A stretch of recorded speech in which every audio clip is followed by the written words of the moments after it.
So I think three quick reasons. One, of course, public policy will never leave you alone. So even if you think you can escape public policy, you're always being determined by it, including your, your identities and your prospects. Second, look, this is one of the most amazing transitions any society ever experiences, the kind that India is experiencing, from a large agrarian society to a modern, post-modern, we don't know what. There is a kind of intellectual excitement in thinking about a transition on this scale. But more importantly, I think the intellectual demands that this transition places on society are also great. And we don't have enough of an intellectual establishment that can service the needs of this demand, thinking about these complexities.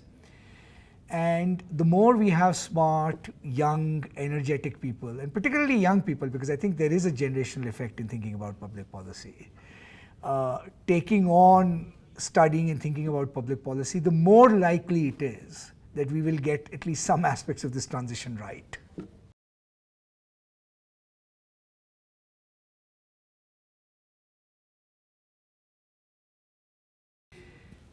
So there's a bunch of changes, right? So one, of course, there's a greater awareness, right? I mean, look, let's face it, the next generation is smarter, more informed than the previous one was, partly for a variety of reasons, maybe it's because of technology, a whole range of things, right?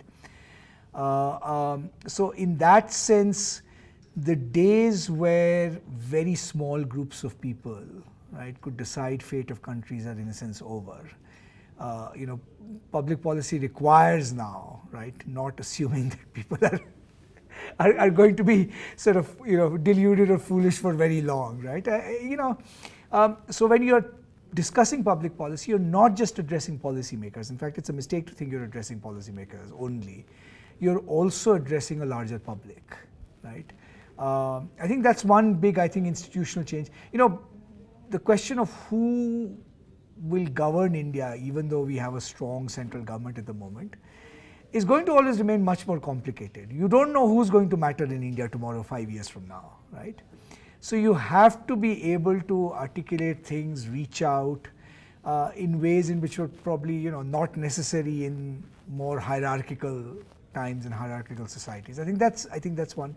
The second, I think, is just the sheer complexity of the change. I mean, lots of things, I can think of environmental regulation first and foremost, which weren't even on the agenda, right, years ago, are now front and center of agenda. And those things require a form of regulatory thinking, policy thinking that's far more sophisticated than anything we've had to face. So, the breadth of the agenda and its complexity, right, I think are unprecedented and are going to probably get even more intense.